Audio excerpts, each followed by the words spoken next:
Thank God, she's not yours. My husband James was smiling when he said it. Actually smiling. I was lying in a hospital bed. 26 hours post-delivery. My body felt like it had been hit by a truck. Everything hurt. I was bleeding, exhausted, barely able to keep my eyes open. But I was holding her, my daughter, 7 pounds 3 ounces. Dark hair, tiny perfect fingers wrapped around mine. Hope. I'd named her Hope. James had just ripped open an envelope, some kind of lab results. I watched his face as he read, saw it go white, then saw something I didn't expect. Relief. Pure relief. Then he smiled and said those words. Thank God, she's not yours. My brain couldn't process it. What? He turned the paper toward me. I had to squint to read it.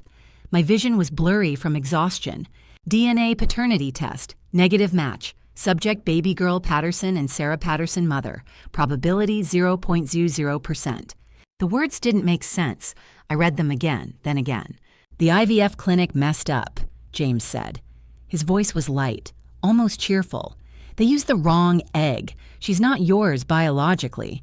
The baby in my arms. The one I'd carried for 9 months. The one who'd kicked me awake at 3 a.m. The one I'd talked to every night. The one I'd felt hiccup inside me.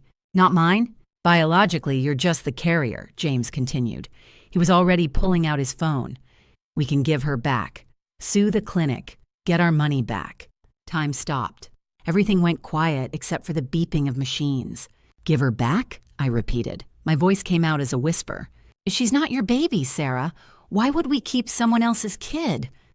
To understand why my husband said those words, you need to know how we got to that hospital room. You need to know what the past 4 years had done to us. I'm Sarah Patterson. I was 34 years old that day. I taught 3rd grade at a public school in Boston. I'd been teaching for 12 years. I loved my job, loved the kids, loved seeing them learn and grow. James and I had been married for 6 years. We met in high school. He was the quarterback. I was in the school play. Classic story. He asked me to prom. We dated through college. Got married at 28. Everyone said we were perfect together. Everyone said we'd have beautiful babies. Except we couldn't have babies. We tried for 2 years the normal way. Nothing. Month after month of negative pregnancy tests. Month after month of disappointment. Of crying in the bathroom. Of avoiding baby showers. Of watching friends post ultrasound photos on Facebook while I scrolled past trying not to cry. When I turned 32, my doctor referred us to the Boston Reproductive Center, a fertility clinic. She said IVF had excellent success rates for someone my age. What she didn't mention was the cost, $15,000 per round, not covered by insurance, or the emotional toll. The hormone injections every day, morning and night. They made me feel insane. Mood swings, hot flashes, crying at commercials, snapping at James over nothing. The waiting. 2 weeks after each embryo transfer. 2 weeks of hoping, praying, bargaining with God. The disappointment when it didn't work. Round 1 failed. No embryos took. $15,000 gone. Nothing to show for it. Round 2 gave us hope. The test came back positive. I was pregnant. For 3 days, I was pregnant. Then the numbers started dropping. Chemical pregnancy, they called it. A pregnancy that ends before it really begins. Another $15,000. Another failure. Round 3. My body rejected the embryos completely. They didn't even implant. $30,000 in debt now. Nothing but heartbreak. Round 4 was our last shot. 1 embryo left. 1 chance. We'd maxed out 3 credit cards. Borrowed $10,000 from my parents. This was it. If it didn't work, we were done. When the pregnancy test came back positive, I was afraid to believe it, afraid to hope. But hope held on. Week 5, heartbeat detected. Week 8, strong heartbeat. Everything looked good. Week 12, out of the danger zone. Week 20, girl, a baby girl. I cried during every ultrasound. Happy tears, grateful tears, terrified tears. James was different about the pregnancy. Distant, complicated. He never said we're pregnant. He said you're pregnant, like it was happening to me, not us. He came to 1 ultrasound, the 20-week anatomy scan. He watched the screen for maybe 5 minutes, then checked his watch, said he had a conference call, left before the doctor finished measuring everything. He worked late every night, or said he did, came home at 9, 10, sometimes 11, poured himself bourbon, stared at his phone. We barely talked. When we did, it was about logistics, doctor appointments, bills, what we still needed to buy for the baby. Never about feelings, never about fears or hopes or dreams. In my 7th month, I tried to talk to him about it. "James, do you even want this baby?"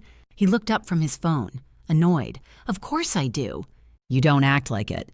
"What do you want me to do, Sarah? Quit my job? Someone has to pay for all this." He gestured at my pregnant belly like it was a car payment, a burden, an expense. "You make it sound like she's a bill. She cost us $60,000. That's not a bill?" The words hit like a slap. I started crying. Hormones, maybe, or just sadness. James sighed. "I didn't mean it like that." But he did. I could hear it in his voice. By month 8, I'd stopped asking him to come to appointments, stopped sending him updates, stopped expecting anything. I went to birthing class alone, practiced breathing techniques alone, set up the nursery mostly alone. My mom helped, my sister helped. James was always working. When I went into labor on that Tuesday morning in October, I called him from the hospital. "It's happening," I said between contractions. "The baby's coming." "Now, I'm in a meeting." "James, the baby is coming." Okay, I'll be there in an hour." He showed up 3 hours later. No apology. Just walked into the room holding a coffee from Starbucks and asked, "How much longer?" "I don't know. Bodies don't work on schedules."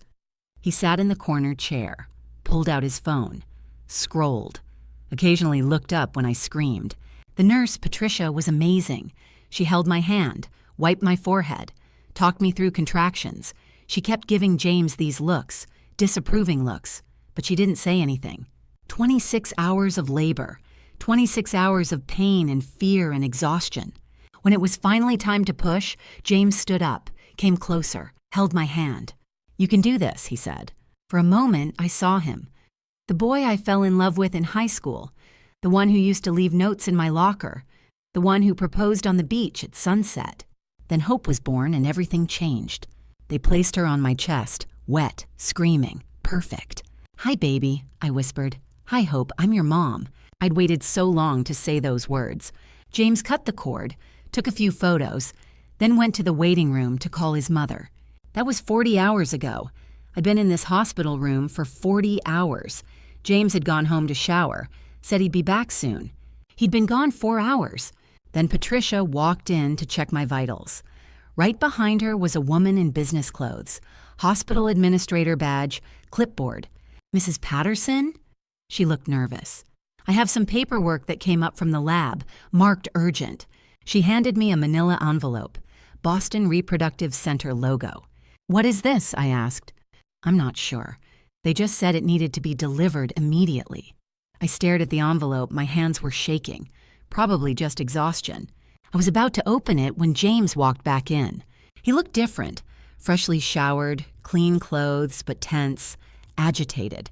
"What's that?" He pointed at the envelope. "Something from the fertility clinic." He crossed the room in 2 steps, grabbed it from my hands. "James, let me see." He ripped it open, pulled out papers, started reading. That's when his face went white. Then he smiled and said those words, "Thank God, she's not yours." Now we're back to that moment. Me in the hospital bed, James standing there smiling, Hope in my arms. Patricia backed toward the door. Her face was pale, shocked. "What does that mean?" I asked. "The test. What does it mean?" "It means the IVF clinic used the wrong egg," James said.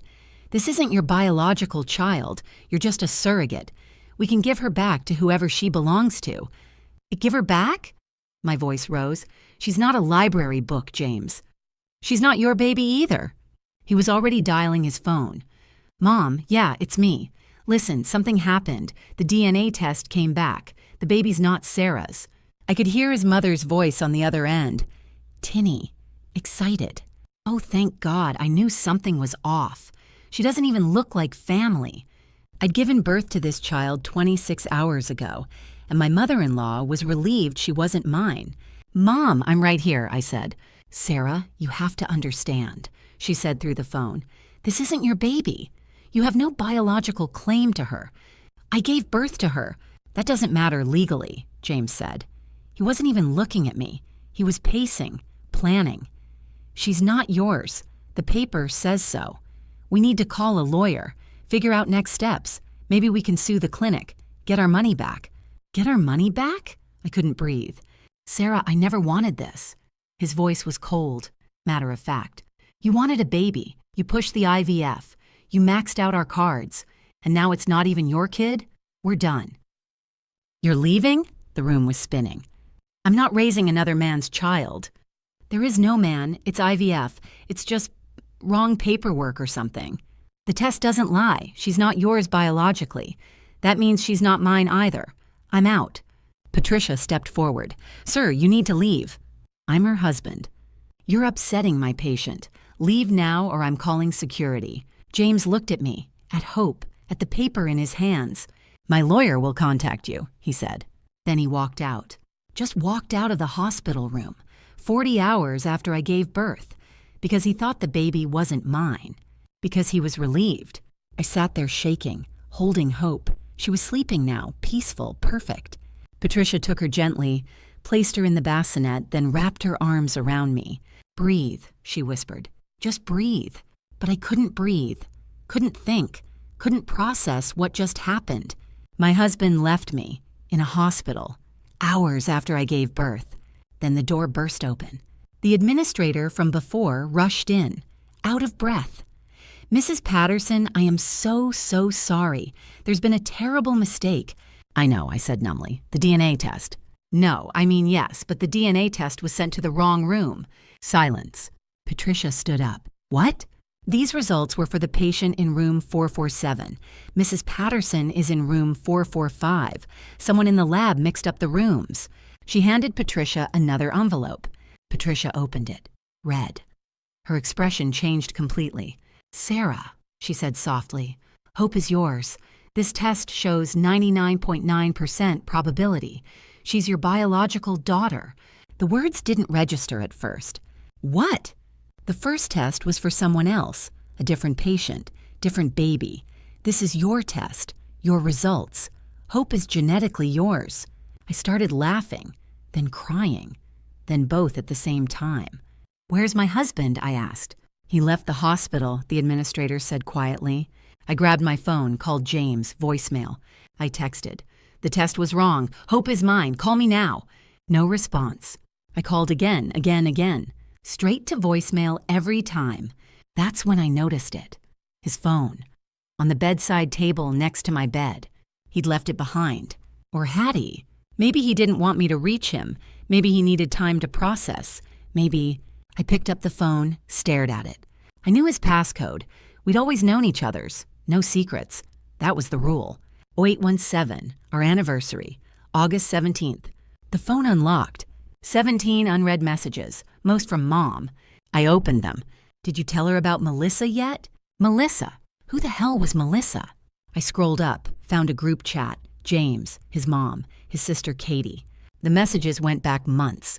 2 months ago. Katie. James, you can't keep seeing someone else while Sarah's pregnant. That's cruel. My hands started shaking. James. I know. But if I leave now, I'm the villain. The guy who abandoned his pregnant wife. Mom. Wait until after the baby. Let her have the birth. Then sit her down, tell her you've grown apart. James. Melissa's getting impatient. She wants me to move in with her. Katie. Then choose. But don't string them both along. That's not fair to anyone. I kept scrolling. 1 month ago. James. Melissa wants to know when I'm leaving Sarah. Mom. After the baby's born. You can't leave a pregnant woman. Everyone would hate you. James. I know. Once the baby's here, I'll tell Sarah we grew apart. Make it seem mutual. Clean break. Katie. That's still cruel. Mom. It's practical. 3 weeks ago. James. What if the baby complicates things? What if Sarah uses the baby to keep me? Mom. Then you'll have to be firm. You can still be a good father without being married to her. James. I don't know if I want to be a father at all. The words blurred. I was crying too hard to read, but I kept scrolling. There were photos. James and a blonde woman at restaurants, at the beach, in bed. In our bed. The bed where we'd tried to conceive, where we'd had scheduled sex for months, where I'd cried after every failed IVF round. He'd been sleeping with someone else in that bed, while I was pregnant, while I was injecting hormones, while I was growing his child. He'd been planning his exit, and that DNA test, the wrong test, the one that said hope wasn't mine. To him, it wasn't a tragedy, it was an opportunity, a guilt-free exit, a way to leave without looking like the villain. I took screenshots, every message, every photo, sent them all to my email. Then I called my friend Lisa. She was a family law attorney. We'd gone to college together. Sarah? Oh my God, did you have the baby? I did. Lisa, I need a divorce, now, today. What, you just gave birth? And my husband just walked out because he thought the baby wasn't mine, because he's been cheating, because he was looking for an excuse to leave. I told her everything. The DNA test, the wrong room, James's reaction, the text messages. Melissa. Wait, Lisa said. He saw a DNA test that said the baby wasn't yours, and his first response was relief. He wanted to give her back. Yes. And he's been having an affair throughout your pregnancy? Yes. I'm coming to the hospital. Don't sign anything. Don't agree to anything. Don't talk to him without me there. She hung up. Patricia was still in the room. She'd heard everything. I'm so sorry, she whispered. Don't be, I said. I was numb now, past crying, past feeling. I'm glad I know. I could have spent years wondering why he seemed distant, why the marriage felt hollow. Now I know. Lisa arrived within the hour. Power suit, briefcase, game face on. She sat next to my bed, pulled out a legal pad. Tell me everything again, slowly, every detail. I did. She took notes, asked questions, looked at the screenshots on my phone. When I finished, she sat back. Sarah, this is one of the worst cases of abandonment I've ever seen. How bad? He left you postpartum. He's having an affair. He tried to abandon the child based on false medical information that he didn't even verify.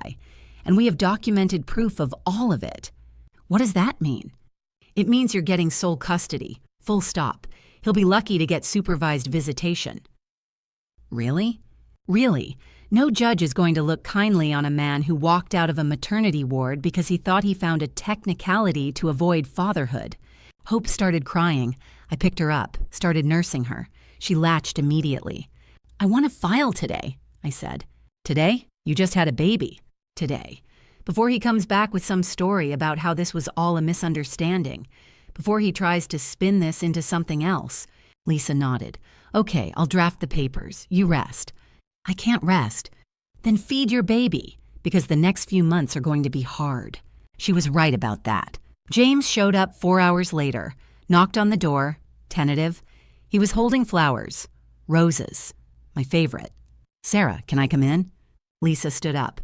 Mr. Patterson, I'm Lisa Chen. I'm Mrs. Patterson's attorney. His face changed. Confusion, then fear. Attorney? Why do you need... You can direct all communication through me from this point forward. Sarah, what is this? I looked at him, really looked at him. He looked scared, guilty. Who's Melissa? I asked. The blood drained from his face, all of it. He went from tan to white in seconds. What? Melissa, your girlfriend. The one you've been sleeping with while I was pregnant. The one you were planning to move in with after you left me. I don't know what. I held up his phone. You left this. I read everything. You went through my phone. He was angry now, defensive. You went through another woman. I think we're even. Lisa stepped forward. Mr. Patterson, divorce papers will be served to you within 24 hours. We'll be seeking sole custody, full division of assets, and spousal support. You can't do this. We can, and we are. He looked at me. Sarah, please. I made a mistake. We can work this out. No. I love you. You don't. You love Melissa or you love whoever comes next, but you don't love me. You never did. Not really. That's not true. You said thank God when you thought Hope wasn't mine. You called her someone else's kid. You tried to leave me hours after I gave birth. I was confused. You were relieved. I saw it. Patricia saw it. And now a judge is going to see it too. Sarah, please get out. This is my baby too. Then you should have acted like it. Get out or I'm calling security. He looked at Lisa, at me, at Hope sleeping in my arms. Then he left, flowers still in his hand. Patricia came over after he was gone. You okay? No, I said, but I will be. The divorce moved fast. Lisa filed papers the next day. Emergency custody hearing scheduled for 2 weeks out. James hired a lawyer, tried to argue I was emotionally unstable, postpartum, not fit for sole custody. But we had evidence, screenshots, Patricia's witness statement, the hospital administrator's statement about the DNA mix-up and James's reaction to it. The hearing was brutal. James's lawyer tried to spin it. Your Honor, my client was in shock. He'd just been told the child wasn't biologically his wife's. His reaction was understandable. Lisa stood. Your Honor, the test results clearly indicated they were for room 447. Mrs. Patterson was in room 445.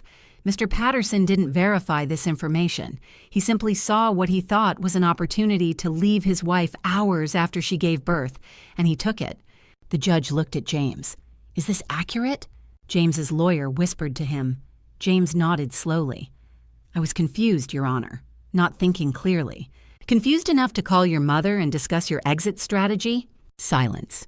Lisa submitted the text messages. Your Honor, these messages show a pattern of infidelity and planned abandonment spanning several months. Mr. Patterson was having an affair throughout his wife's pregnancy. He and his family were actively discussing how to leave Mrs. Patterson in a way that would minimize his culpability. The judge read through the messages. Her expression got harder with each page. Mr. Patterson, you were planning to leave your wife? It's complicated, Your Honor. It seems quite simple. You were having an affair. You wanted out. When you saw what you thought was a DNA test indicating the baby wasn't your wife's, you saw an escape route. Your Honor, I love my daughter. Then why did you suggest giving her back? Those were your exact words according to the nurse's testimony. No answer. The judge looked at me. Mrs. Patterson, what are you seeking? Sole legal and physical custody, Your Honor. Supervised visitation for Mr. Patterson. Why supervised? Because he tried to abandon our daughter based on a document he didn't even read correctly. I don't trust his judgment. The judge nodded. Granted. Sole custody to Mrs. Patterson. Mr. Patterson will have supervised visitation 2 hours per week, pending psychological evaluation and completion of parenting classes. James's lawyer started to object. That's my ruling, the judge said firmly.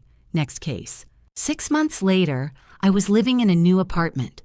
Small. 1 bedroom for me. A nursery for Hope. Much smaller than the house James and I had shared, but it was mine. My space. My choice. My peace. I'd painted Hope's room yellow, soft and warm. Her crib was against the window where morning light came in. She was 6 months old now, rolling over, starting to sit up, laughing when I made silly faces, reaching for me when I walked into the room. Perfect. My phone buzzed, text from James. Can I see her this weekend? He'd been doing his supervised visits, showing up on time, being appropriate. The supervisor said he seemed engaged, but I couldn't forget, couldn't unsee that relief on his face when he thought she wasn't mine. Couldn't unhear those words. Thank God she's not yours. I didn't respond to the text. The visits were scheduled by the court. He couldn't just ask whenever he wanted. There was a knock on my door. My mom. Hey, sweetie, she hugged me. How's my grandbaby? Sleeping, finally. Good, you look tired. I am, but I'm okay. She sat on my couch, looked around. You've made it nice in here. Thanks. Are you happy? I thought about it. Really thought. Was I happy? I was exhausted, broke, single, living in a tiny apartment, working part-time and barely making ends meet. But I was also free from a marriage that was empty, free from a man who saw my baby as a burden, free from pretending everything was fine when it wasn't. Yeah, I said, I think I am. Hope is 2 years old now as I'm telling you this story. She calls me Mama, says it clear and proud. Mama up, Mama look, Mama love you. Those words make everything worth it. James sees her once a week, sometimes twice if his schedule allows. He's been consistent. I'll give him that. But he's not her world. I am. He's the guy who shows up on Saturdays with a new toy. I'm the one who wipes her nose and reads her stories and holds her when she has nightmares. I'm the one who was there from the beginning, who carried her and birthed her and fought for her when her own father tried to walk away. When the nurse placed Hope in my arms that day, I became a mother. When James said, "Thank God she's not yours," he showed me he would never be the father she deserved. When I filed for divorce from a hospital bed 26 hours after giving birth, I chose us. Me and Hope. That's all the family we need. People sometimes ask if I regret moving so fast, filing for divorce so quickly. Maybe you should have waited, they say, given him time to process. Maybe he would have come around. No, he wouldn't have. Because people show you who they are in moments of crisis, in moments when they think no one's watching, in moments when they think they have an easy out.